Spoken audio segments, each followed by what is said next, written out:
2 bulan ini tema gereja kita itu bicara tentang connected with the work of God. Terkoneksi dengan pekerjaannya Allah. Terkoneksi dengan misinya Allah. Apa sih misinya Allah? Apa sih yang Allah kerjakan melalui gerejanya? Apa sih yang Allah kerjakan melalui kita, umat yang percaya? Terkoneksi dengan misinya Allah. Bulan September kemarin, subtemanya itu bicara tentang the lost world. Dunia yang terhilang. Dan bulan Oktober ini, subtemanya adalah reaching out the lost. Menjangkau yang terhilang. Menjangkau yang terhilang. Nah, kita sering mendengar atau kita pernah mendengar bicara tentang dunia yang terhilang. Sebetulnya apa sih yang hilang dari dunia? Dunia yang terhilang itu apa sih maksudnya? Mari sama-sama saya mau ajak yang pertama, itu di Kejadian 1 ayat 31. Dimulai dari sini, Kejadian 1 ayat 31. Dan Allah melihat segala sesuatu yang telah diciptakannya, dan yang merah ini semuanya itu sangat baik. Jadilah petang dan jadilah pagi, inilah hari ke-6.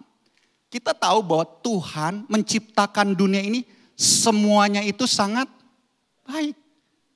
Semuanya itu sangat baik. Apa yang Tuhan ciptakan, dunia itu sangat baik. Manusia ditempatkan di dalam dunia yang semuanya itu sangat baik. Untuk apa? Untuk mengerjakannya, untuk mengelolanya, untuk menikmatinya. Dan untuk menikmati hubungan yang begitu dekat dengan Tuhan. Kalau kita tahu dalam penciptaan itu, manusia ditempatkan di Taman Eden, punya hubungan yang begitu dekat dengan Tuhan. Tuhan menempatkan manusia dalam dunia yang semua amat baik itu punya hubungan yang erat dengan Tuhan, harmonis dan juga dengan semua ciptaannya. Ada hubungan yang sangat dekat. Tapi sayang, kita tahu ceritanya ya. Manusia yang seharusnya mengelola dan menikmati semua yang sangat baik yang Tuhan ciptakan itu. Dia lebih memilih apa? Dia lebih memilih mendengar suara iblis melalui ular. Lebih taat kepada iblis. Lebih mengikuti keinginan dirinya sendiri dibanding pada keinginan Allah atau taat kepada Allah. Dan kita tahu ketidaktaatan kepada Allah yaitu dosa. Akibatnya apa? Manusia terputus yang tadinya hubungannya begitu dekat dengan Tuhan. Terputus hubungannya dengan Allah.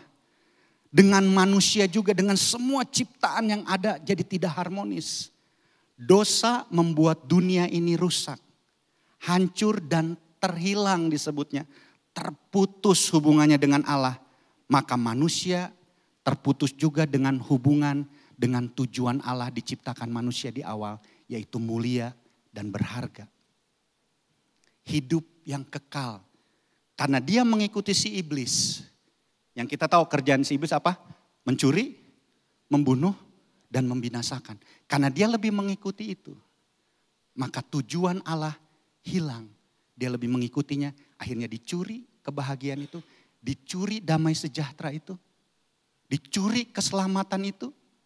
Sehingga ujung-ujungnya adalah maut. Itulah yang disebut dengan dunia yang terhilang. Dunia yang terhilang bukan sekedar dunia rusak secara fisik. Melainkan kondisi kehidupan manusia dan ciptaan yang rusak karena dosa. Dunia yang kehilangan arah, identitas dan hubungannya dengan Allah. Itulah dunia terhilang. Dosa membuat manusia semakin jauh dari Tuhan. Kalau Medi tadi bilang seharusnya semakin gacor dekat dengan Tuhan. Tapi ini gacornya jauh sama Tuhan. Semakin jauh dari Tuhan. Dari rencana dan kehendaknya.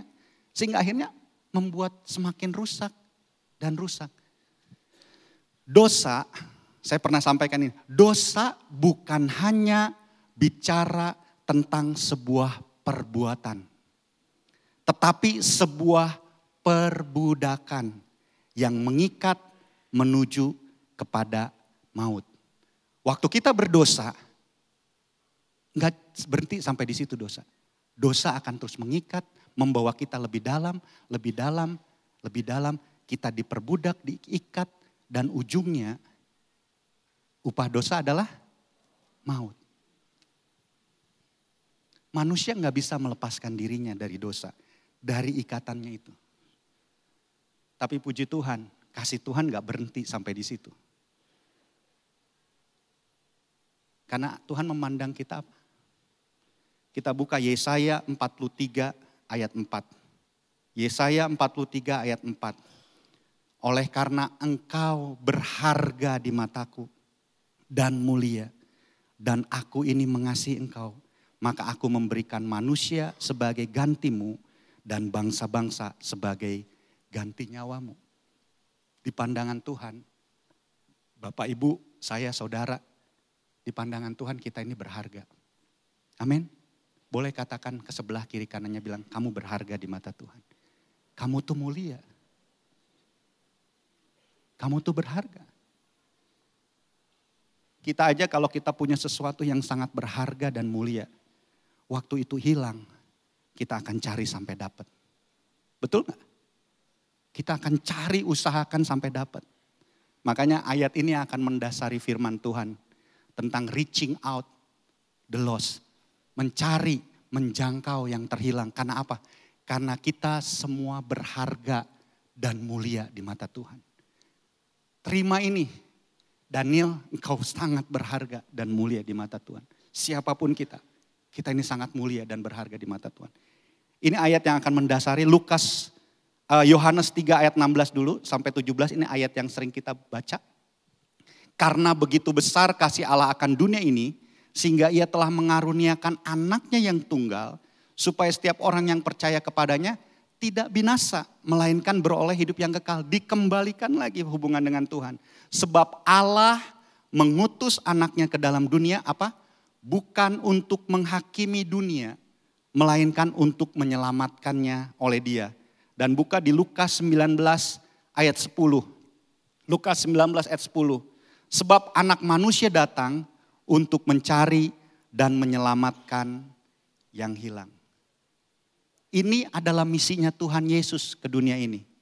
Anak manusia datang untuk mencari dan menyelamatkan. Kalau kita terkoneksi dengan Yesus, berarti misi ini juga buat hidup kita. Bahwa kita juga akan mencari dan menyelamatkan yang terhilang tadi. Bapak Ibu, ini baru pembukaan. Ini baru pembukaan, belum pada firman Tuhannya nih. Nah, kita akan masuk dalam firman Tuhan hari ini. Kita akan belajar dari sebuah cerita di mana menerangkan tentang reaching out the lost, menjangkau yang terhilang. Tuhan Yesus datang untuk mencari dan menyelamatkan yang hilang. Ada sebuah cerita di dalam Yohanes 4 ayat 1 sampai 42, kita gak akan baca semua. Ini bicara tentang percakapan Yesus dengan perempuan Samaria di sebuah sumur. Pernah dengar cerita ini? Nah, kita akan belajar dari cerita ini, dari Yesus dan perempuan Samaria ini, untuk bisa kita mengerti dengan jelas tentang misinya Yesus, yaitu untuk datang menyelamatkan yang hilang. Siap? Saya akan kita akan coba bahas kupas cerita ini secara kronologis.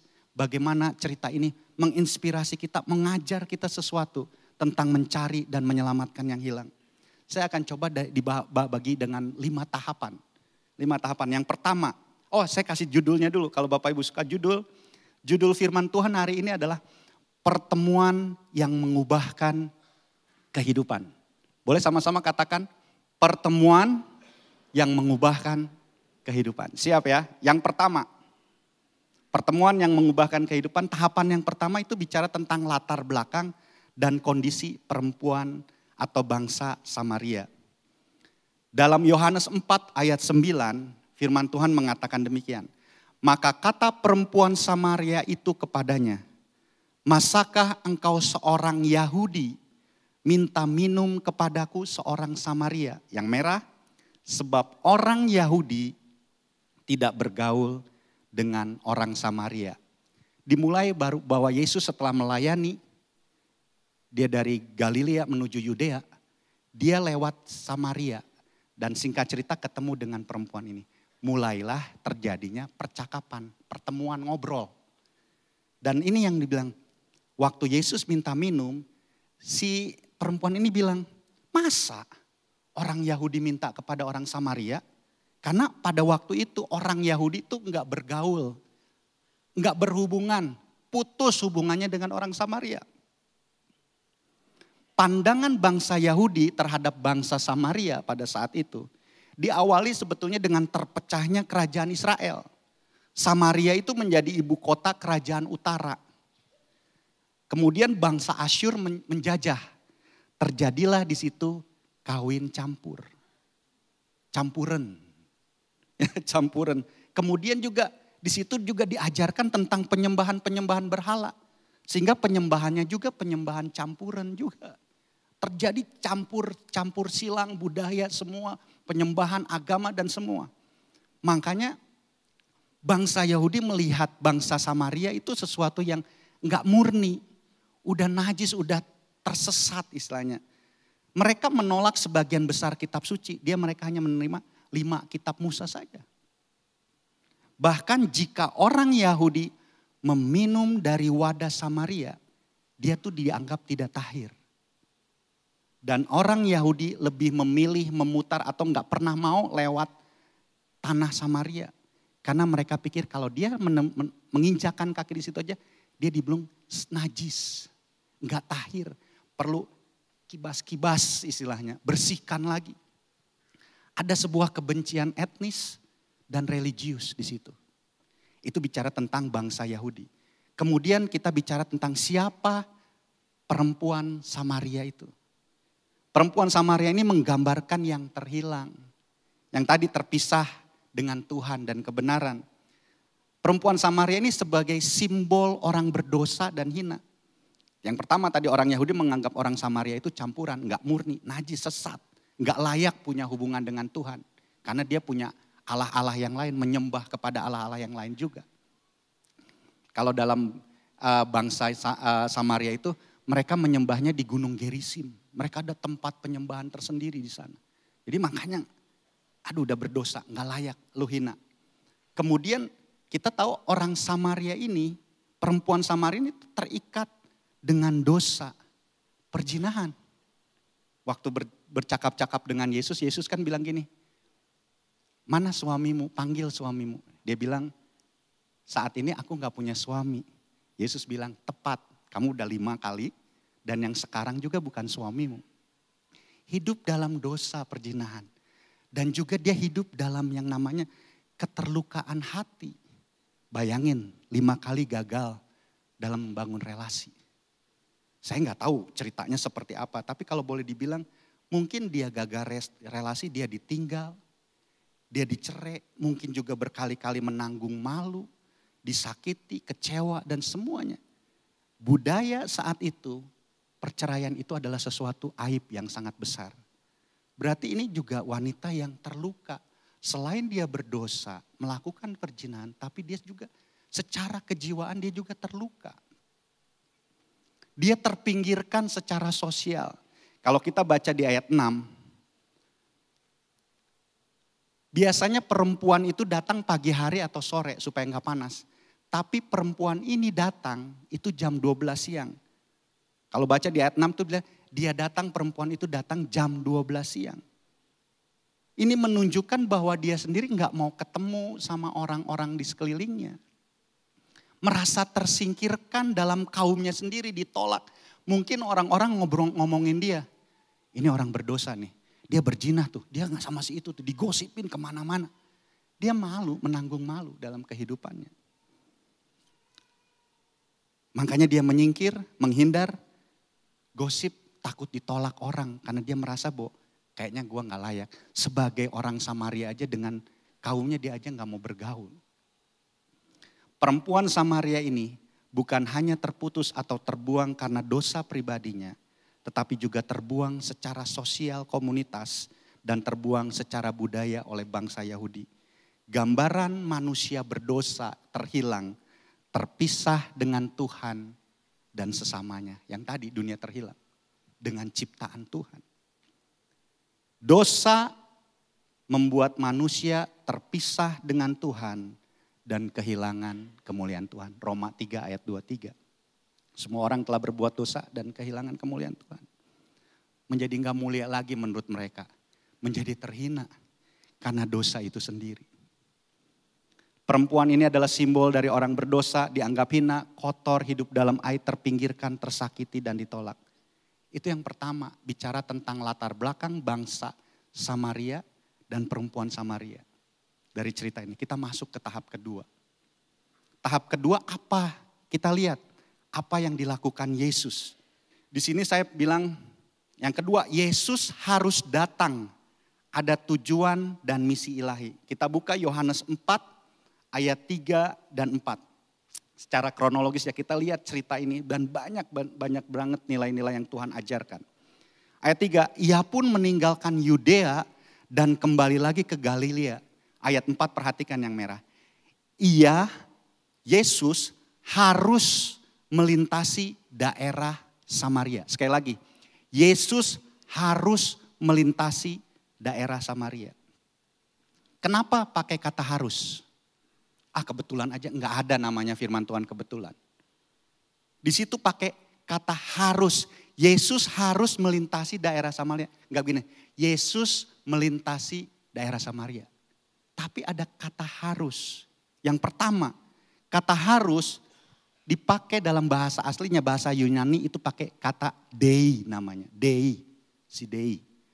Yang biasanya dipakai dalam konteks kehendak atau rencana Allah.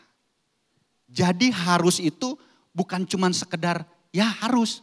Tapi itu ada dalam rencana, dipakai dalam konteks rencana dan dalam kehendak Allah.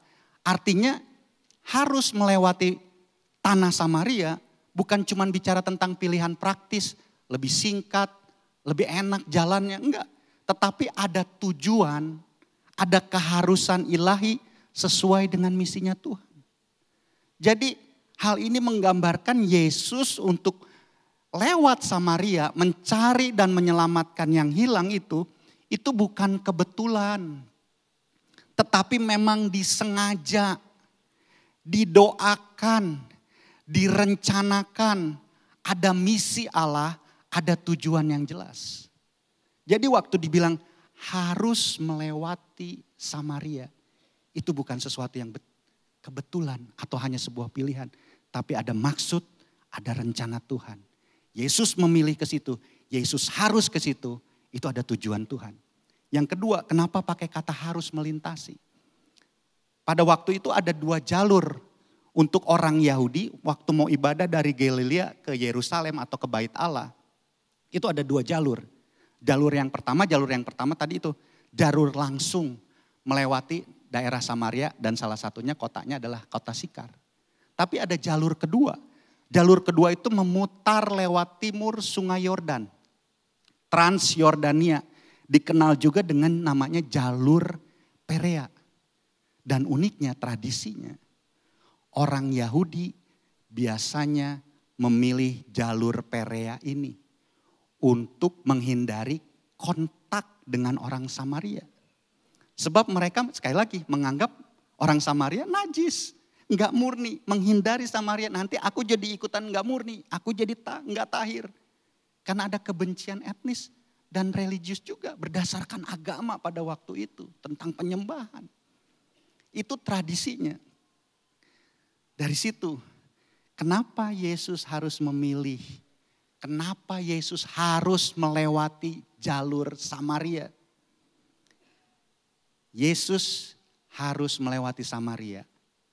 Yesus sedang bicara, dia menembus sekat budaya dan tradisi dan kebiasaan. Kasihnya enggak mengenal tentang batas-batas itu semua. Yesus sedang menunjukkan bahwa Injil atau kabar baik itu adalah untuk semua bangsa, bukan hanya untuk Yahudi aja. Yesus ingin berjumpa dengan perempuan Samaria itu secara khusus. Pertemuan ini adalah misi pribadi, bukan yang namanya kebetulan. Pikirkan ini, perhatikan ini. Orang Yahudi menghindar karena mereka melihat Samaria sebagai masalah. Tetapi Yesus melewatinya karena ia melihat Samaria sebagai ladang jiwa. Orang Yahudi melihat tanah Samaria sebagai hina, najis dan tidak layak. Tetapi Yesus melihat orang Samaria sebagai jiwa yang berharga, layak dikasihi, perlu diselamatkan. Orang Yahudi menjauhi dan memutus hubungan relasi dengan orang Samaria karena tradisi. Tetapi Yesus mendatanginya, membangun hubungan dan memulihkan relasi. Yesus mengajarkan pada kita dengan kata harus melewati Samaria, bahwa misi lebih penting daripada tradisi. Saya catat di sini, keputusan Yesus melewati Samaria bukan sekadar soal rute, tetapi menunjukkan kasih Yesus yang menembus batas etnis, gender, status sosial, bahkan dosa. Kita tahu kemanapun Yesus pergi. Kalau kita baca di Injil, kemanapun Yesus pergi, dia selalu tergeraklah hatinya dengan belas kasihan. Waktu dia sampai ke kota ini, tergeraklah Yesus dengan belas kasihan. Waktu dia melihat seseorang, tergeraklah hatinya dengan belas kasihan. Ini kasih Tuhan. Keputusan harus itu menandakan kasih Yesus menerobos setiap tradisi, batasan-batasan yang ada.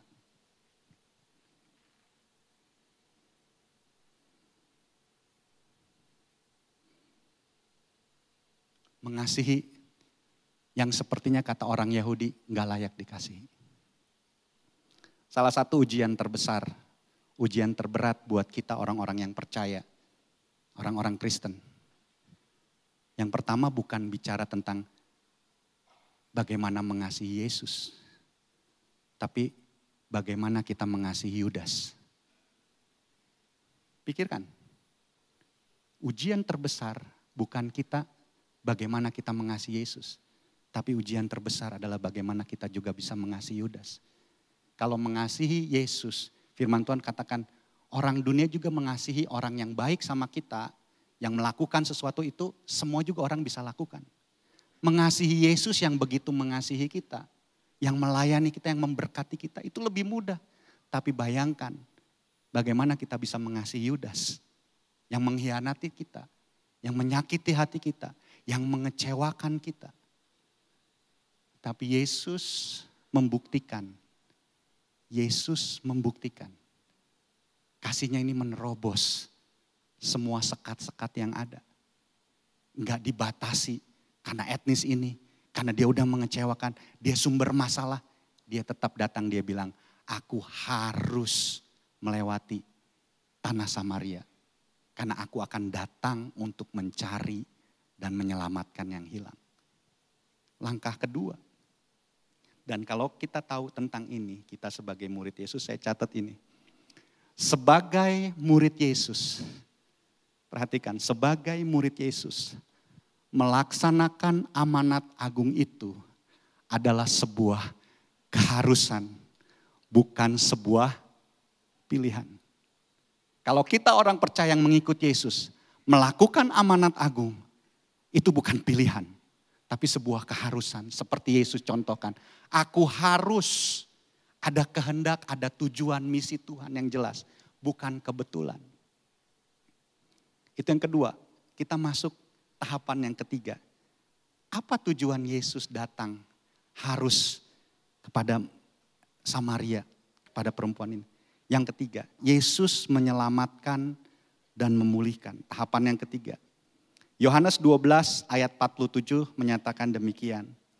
Sebab aku datang bukan untuk menghakimi dunia, melainkan untuk menyelamatkan. Yesus datang untuk menyelamatkan, bukan untuk menghakimi. Dalam Yohanes 4 ayat 7 dalam cerita ini, ada lagi kata yang sangat kita bisa pelajari. Yohanes 4 ayat 7, firman Tuhan bilang begini. Maka datanglah seorang perempuan Samaria hendak menimba air. Kata Yesus kepadanya apa? Berilah aku minum. Kata yang sederhana lagi, berilah aku minum. Yesus selalu memulai dengan membangun hubungan dalam kesederhanaan dan dalam kerendahan hati. Berilah aku minum tuh minta tolong. Orang Yahudi gak akan pernah minta tolong sama orang Samaria. Apalagi orang Yahudinya lelaki, ini perempuan, etnis juga. Gender juga. Gak akan pernah minta tolong. Tapi Yesus memulai sebuah misinya untuk mencari, menyelamatkan yang hilang. Dia merendahkan hati dengan kesederhanaan. Dia bilang, tolong beri aku minum, minta tolong. Dia sedang membangun relasi. Karena dia datang bukan untuk menghakimi, tapi dia datang untuk menyelamatkan. Yesus tahu nggak dia orang berdosa? Tahu. Tapi lihat, Yesus nggak memulai dengan mengajarkannya, dia nggak memulai dengan menghakimi. Kamu kan berzina, kamu kan ini. Tapi dia enggak, dia merendahkan hati. Dia datang, berilah aku minum. Dia menerobos lagi, membuka, melewati sekat-sekat yang ada. Untuk menyelamatkan. Kasihnya mengalahkan penghakiman. Kita belajar, Yesus datang bukan untuk menghakimi tapi menyelamatkan. Seringkali kita lebih banyak menghakimi dulu. Ya, saya juga mengakui kadang-kadang seperti itu. Kita lihat cerita seorang Farisi dan seorang yang berdosa. Dia bilang, Tuhan aku gak seperti dia. Emang pemungut cukai ini melakukan hal yang salah, berdosa. Tapi seringkali kita hakimin. Kalau begitu terus kamu masuk neraka loh. Belum apa-apa kita udah hakimin. Sebetulnya kita mau dia untuk diselamatkan apa enggak sih? Yesus mengajarkan dengan sesuatu yang sederhana. Yang pertama dengan kata harus, yang kedua tentang berilah aku minum. Bangun hubungan yang sederhana.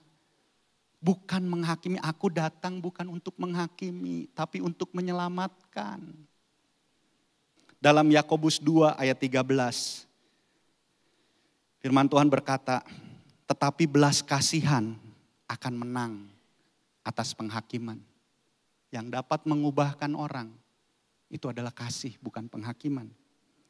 Dalam bahasa Inggrisnya, mercy triumph over judgment. Ada lagunya. Heart of God. Waktu saya menyiapkan firman Tuhan ini, saya diingatkan tentang lagu ini. Ini sebetulnya lagu dari Yakobus 2 ayat 13 dan Roma ayat 2 sampai 4. Ini bicara tentang hatinya Tuhan. Kalau Bapak Ibu sadar tadi sebelum memulai kebaktian tuh lagunya diputarkan, Heart of God. Your mercy triumph over judgment. Love wider than horizon, stronger than all sin. Lord, your kindness lead us to repentance, to the heart of God. It's all I want. Jadi kasih Tuhan itu mengalahkan penghakiman. Kasihnya itu lebih luas dari cakrawala. Lebih kuat dari segala dosa. Dan Roma 2 ayat 4, Tuhan kebaikanmu, kemurahanmu itu yang menuntun kami pada pertobatan. Kembali kepada hati Tuhan, itulah yang kita inginkan. Inilah hati Tuhan. Bahwa Yesus datang bukan untuk menghakimi, tapi Yesus datang untuk menyelamatkan. Dan dia mulai dengan sesuatu yang sederhana, yang menerobos setiap batasan-batasan yang ada. Yaitu dia yang membangun hubungan. Dan dia minta tolong sama perempuan Samaria. Dia tidak menghakimi. Dia tahu. Tapi dia tidak mulai untuk menghakimi. Tapi dia menyelamatkan. Yesus membuktikan bahwa jalan menuju pertobatan bukan dimulai dari penghakiman. Melainkan dari kasih sederhana dan kerendahan hati. Kalau kita juga mau orang lain untuk bisa mengenal Tuhan, mulailah dengan kasih yang sederhana itu. Bukan penghakiman seperti Yesus.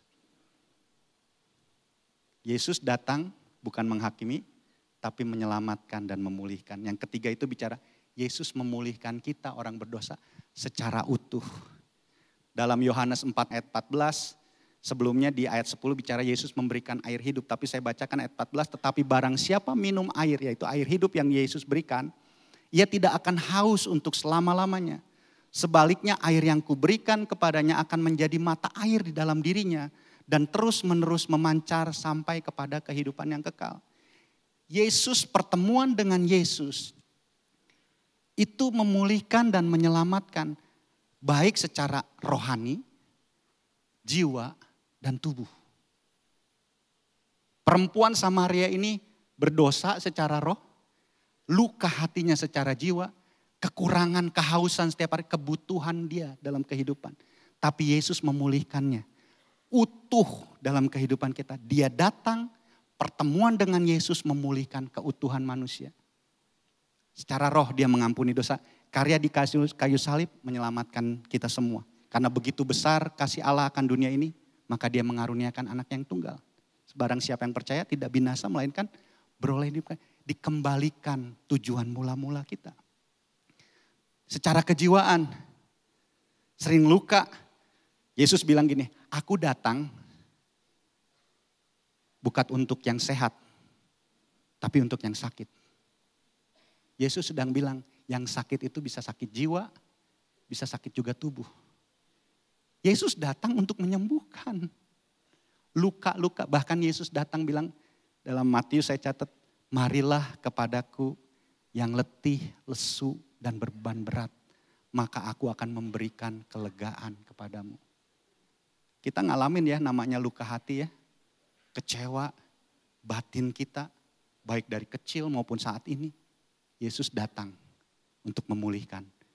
Dan juga Yesus datang untuk memulihkan apa? Secara jasmani tubuh.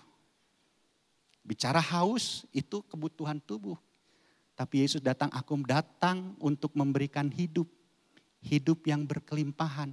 Memang bukan cuma bicara tentang harta, bukan bicara tentang keuangan. Allahku akan mencukupi segala kebutuhan, keperluanmu. Menurut kekayaan dan kemuliaannya. Jangan kamu khawatir tentang apa yang kamu makan, kamu minum, kamu pakai. Lihat burung-burung di udara, lihat bunga-bunga di padang.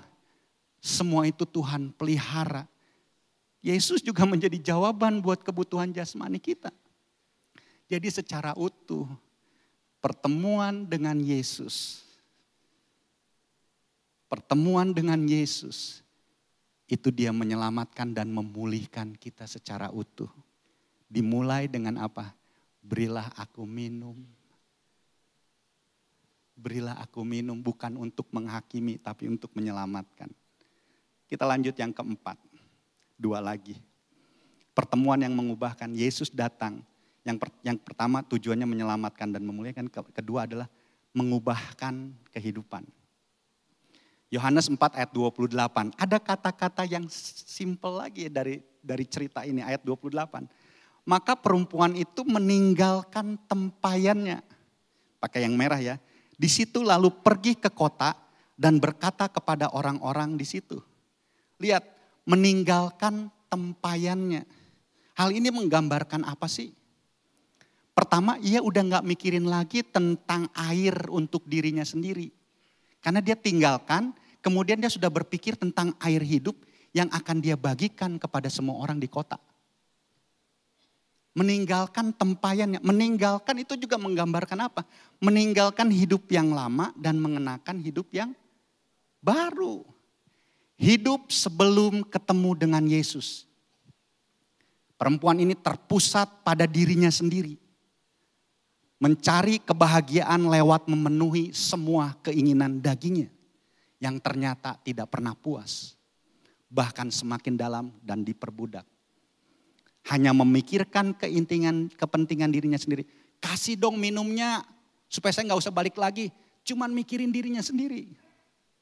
Dan hidupnya terisolasi, gak berani ketemu orang jam 12. Tapi justru setelah ketemu Yesus dan dipulihkan. Dia meninggalkan tempayannya. Arti meninggalkan hal-hal yang lama. Dan mulai peduli dengan orang di kota. Mulai berani bicara ke kota. Lihat ada perubahan. Ada perubahan dalam kehidupannya. Dalam 2 Korintus 5 ayat 17. dikatakan, jadi siapa yang ada di dalam Kristus, ia adalah ciptaan baru. Yang lama sudah berlalu, sesungguhnya yang baru sudah datang. Kemudian juga di Efesus 4 ayat 22 sampai 24. Yaitu bahwa kamu berhubung dengan hidup kamu yang dahulu harus menanggalkan manusia lama. Yang menemui kebinasaannya oleh nafsunya yang menyesatkan. Supaya kamu dibaharui di dalam roh dan pikiranmu. Dan mengenakan manusia baru yang telah diciptakan menurut kehendak Allah. Di dalam kebenaran dan dalam kekudusan yang sesungguhnya. Pertemuan Yesus mengubahkan yang tadinya berpikir pusat hidupnya hanya untuk mencari kepuasan diri kepada memberi hidup bagi sesama. Ada perubahan kehidupan, perubahan pola pikir. Seharusnya waktu kita bertemu Yesus, pola pikir kita juga diubahkan. Selain dia menyembuhkan, dia memulihkan, mengubahkan pola pikir kita. Dan yang terakhir, yang kelima. Pertemuan yang mengubah kehidupan. Kasih Yesus menggerakkan untuk bersaksi. Di ayat 29 dalam cerita ini. Kata yang simple lagi yang Tuhan, saya kasih bold merah ya Tuhan ajarkan buat saya. Perempuan ini bilang, mari lihat. Di sana ada seorang yang mengatakan kepadaku segala sesuatu yang telah kuperbuat. Mungkinkah dia Kristus itu? Mari lihat. Kata yang simpel lagi. Perempuan Samaria ini memberikan kesaksian sederhana dan jujur. Bersumber dari pengalaman pribadi. Ia enggak berteori. Tetapi mempraktekkan apa yang dia dapat dipelajari. Dan membagikan apa yang dialami. Bukankah beberapa minggu lalu diajarkan buat para leaders 1 minute witness? Kita diajarkan tentang 1 menit menjadi saksi dengan hal yang sederhana. Enggak perlu ribet seperti apa, tapi menceritakan tentang aku dikasihi Tuhan. Cerita itu yang dibagikan. Sama seperti perempuan ini. Lihat. Cuman bilang lihat di sono ada Yesus. Yang menceritakan tentang semua kebenaran. Dan aku jadi damai saat ini. Sesimpel itu. Jadi dari 5 tahapan ini ada hal-hal sederhana yang Tuhan sedang ajarkan buat kita. Yang menerangkan tentang reaching out the lost. Mencari dan menyelamatkan yang hilang. Dengan sesuatu yang sederhana yang Tuhan ajarkan buat kita. Waktu kita mengalami kasih Tuhan. Maka kasih itu akan menguasai hidup kita. Dan pasti, sekali lagi pasti akan menggerakkan kita untuk mengasihi sesama. 1 Yohanes 4 ayat 19 sampai 20. Kita mengasihi karena Allah lebih dahulu mengasihi kita. Jikalau seorang berkata aku mengasihi Allah dan ia membenci saudaranya, maka ia adalah pendusta. Karena barang siapa tidak mengasihi saudaranya yang dilihatnya, tidak mungkin mengasihi Allah yang dilihatnya. Kita bisa mengasihi orang lain, mengasihi yang terhilang, itu semua karena apa? Karena pertama-tama kita dikasihi oleh Allah. Kita mengalami kasih Allah seperti perempuan Samaria. Lihat, dia tahu tentang diriku, dia peduli tentang diriku. Kita bisa mengasihi karena kita terlebih dahulu dikasihi oleh Allah. Seberapa besar kita dapat mengasihi orang-orang tergantung dari seberapa besar kita mengalami kasih Tuhan. Oh kalau gitu kasih Tuhan setengah-setengah dong baginya. Oh ke si A mah kasihnya lebih besar. Enggak, bukan salah, bukan begitu. Konsepnya begini, Tuhan udah kasih semuanya habis-habisan, gak ada yang tersisa. Dia berikan Yesus, anaknya satu-satunya. Firman Tuhan, aku mengutus satu-satunya, gak ada yang lain. Yaitu Yesus, dia kasih full buat kita semua. Tapi kenapa kok orang lain yang ini mah bisa mengasihi lebih ya? Karena dia selalu bilang, saya lebih mau belajar untuk mengalami kasih Tuhan lebih dalam lagi. Maukah kita mau lebih dalam mengalami kasih Tuhan? Kasihnya udah besar, 100%, gak ada sisanya. Tapi mungkin ada yang baru mengalami 5%, is okay. Maju lagi ke 10%. Karena sebesar kasih itu juga untuk kita bisa mengasihi sesama kita. Kalau dalam firman Tuhan, orang yang utang paling besar, dia akan begitu menghargai hutang itu lebih besar lagi untuk bisa mengasihi orang. Kalau kita merasa, udah cukup, saya mah udah baik-baik aja semua. Ya sebesar itu juga kita bisa mengasihi orang. Tapi kalau bilang, Tuhan terima kasih, saya ini orang berdosa. Saya sering salah dalam pikiran saya. Lagi nggak mikir, saya ada pikiran yang nggak benar kok ya. Kok kenapa mikir jelek sama orang itu? Banyak salah. Kalau kita bilang, Tuhan tiap hari aku mengalami kasih Tuhan yang begitu besar, Engkau mengasihi saya tuh suka double kali ya. Kok jatuh lagi di situ aja, tapi Allah tetap mengasihi saya. Dan kasih itu juga yang memampukan saya untuk bisa melihat orang, bukan untuk menghakiminya, tapi bagaimana membawa dia mengasihinya untuk kembali datang sama Tuhan. 5 hal untuk bisa melihat gambaran tentang Yesus bilang, aku datang untuk mencari dan menyelamatkan, bukan untuk menghakimi. Dari sebuah kisah Yesus dengan perempuan Samaria. Saya ambil kesimpulan ya. Yang kelima tadi, pertemuan dengan Yesus pasti menggerakkan kita untuk membagikan kabar baik, bukan karena sebuah kewajiban, tetapi karena kasih Kristus yang membara dalam diri kita. Pertemuan Yesus dengan perempuan Samaria adalah gambaran Yesus datang untuk mencari dan menyelamatkan yang hilang. Menjadi sebuah pertemuan yang memulihkan, yang mengubahkan, dan menggerakkan kehidupan. Jadi kalau gitu saya ganti judulnya ya. Tadi kan pertemuan yang mengubahkan kehidupan. Jadi saya ganti pertemuan yang memulihkan, mengubahkan, dan menggerakkan kehidupan. Pastikan